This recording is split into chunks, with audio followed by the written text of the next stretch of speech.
Welcome back. We're still prevailing in conflict, and this week we're specifically talking about how we overcome evil with good. You don't overcome evil with evil; you overcome it with good, and that's one of the themes of some of our most loved stories in our culture. You think about stories like Star Wars or Harry Potter or Lord of the Rings, and there are all these epic battles of good versus evil, light versus dark. And we all want to see the good triumph over the evil. Right.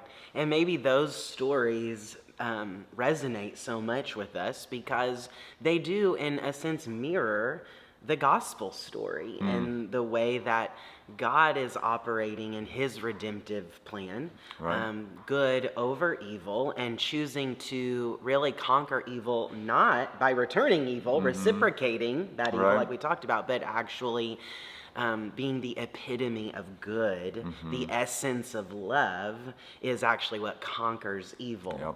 Yeah, the heroes in those stories, have to maintain their goodness or else they're no longer heroes, right? And that's right. That's this, you always see them struggling, this internal struggle they have of, the tug towards evil, but then, to overcome evil, they have to maintain the good. And so really, if we think about it in simpler context, less epic things, about our everyday lives. A little more personal.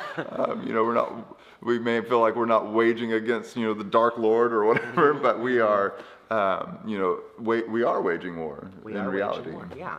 It just in simple relational interaction is either kind of contributing toward the progression of evil in the world, or it's pushing back against that force of darkness or force of evil with the goodness and love of God.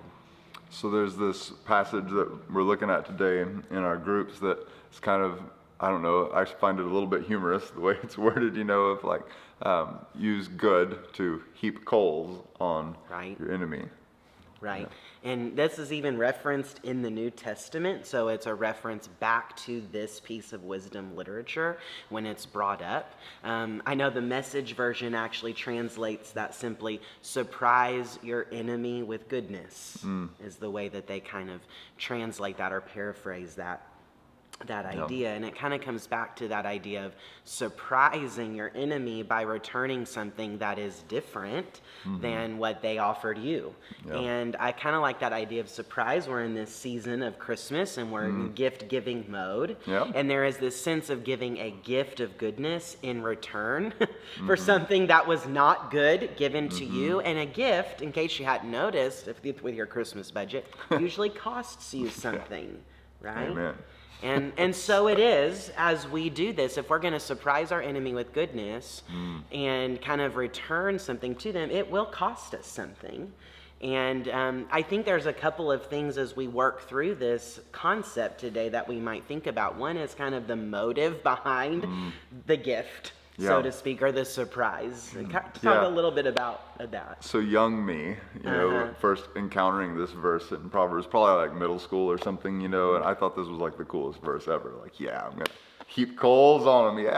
Like it's totally the wrong attitude, Well, I'll show you how good I am kind of thing, right? Here's a way to get back at them even better, Probably not the right heart or spirit, and so I can imagine doing this in a way, showing kindness in a way that's really passive aggressive, and really wouldn't probably accomplish, what the wisdom literature was talking about. It probably wouldn't effectively heap coals on their head, or surprise them. It would be exactly what they expected, and that's not going to do anything. So more sacrificially, we're giving this gift of goodness, so to speak, not from a place of superiority or spiritual, self-righteousness, So there is a checking of the motive if we're applying this principle in our relationships. With that said, I don't think we need to wait on a feeling.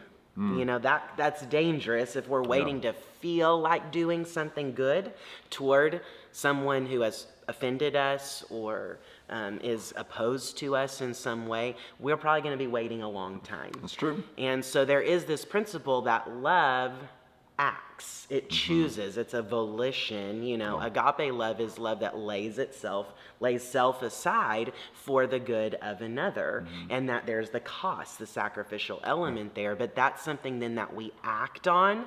And I love, of course, the idiom that says it's easier to act your way into a feeling than feel your way into an action.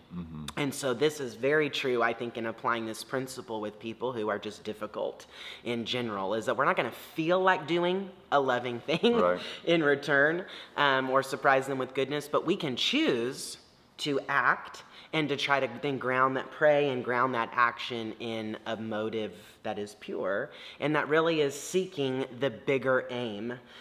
Talk a little bit about maybe how you do that, how you see even beyond that individual person. Right. I think, we don't have much control over our feelings towards a person, but we do have control over our thoughts, what we, and over our actions. And so a lot of times our feelings will eventually follow where we go with our thoughts and our actions. So one of the thought exercises that we can do when we're facing some kind of conflict like this is to think, okay, this really isn't about them. Scripture teaches us that our battle is not against flesh and blood, but against the spiritual forces of darkness that are behind whatever evil we're confronting, And so if we're in a conflict with someone who's being nasty towards us, just to step back from a God perspective, look at the situation as, okay, this really isn't about them. I don't know what's going on in their spirit or what is in their past or what, I don't know what forces are at work here in this situation, but there is an evil at work. It's really not about this person. So it kind of depersonalizes it a little bit maybe, and instead makes the battle something that is it's a less personal battle. And so it's maybe easier then to think, okay, how do I fight evil? I fight evil with good, And, maybe one thought exercise around that is placing ourselves in the shoes as the one who has offended someone.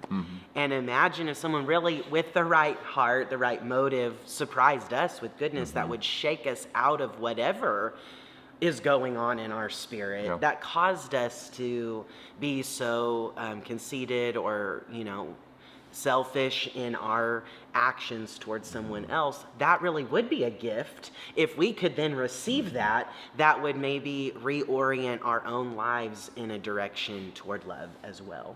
Yeah.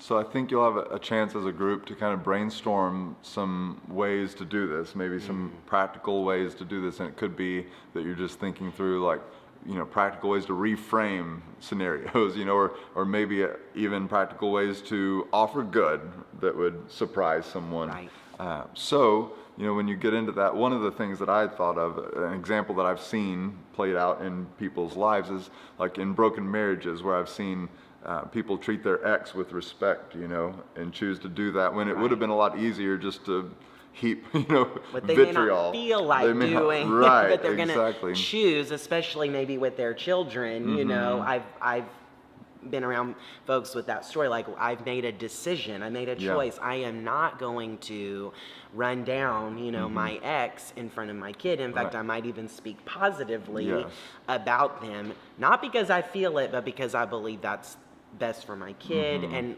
think about the impact of that, that really that decision makes, the ripple effect, so to speak, that has. That's such a good visible example of how this principle really does work. Sometimes it's like we do these things by faith and we're just trusting God, like hope that the outcome will bear fruit. But that's one of those things where you can see the difference that it makes in a kid's life.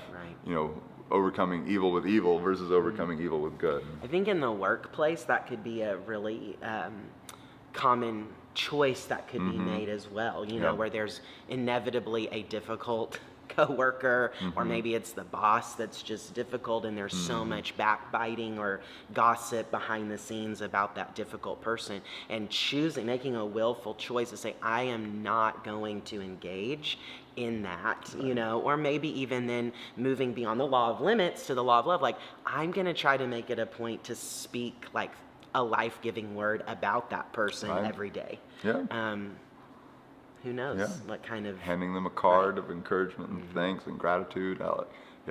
Saying a prayer for them. Right.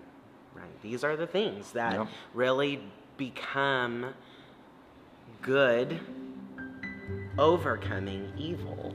And in a way, if nothing else, it's kind of not allowing the evil to overtake your own heart and mind, if you think about it that way. Like, we're doing an internal work here as well of saying, I'm not going to dwell on this evil that's in this situation. I'm going to choose to respond with good, because God is greater. Yep. So when we do this, we really are a radically different people. Absolutely. Put the gospel on display. Surprise the world.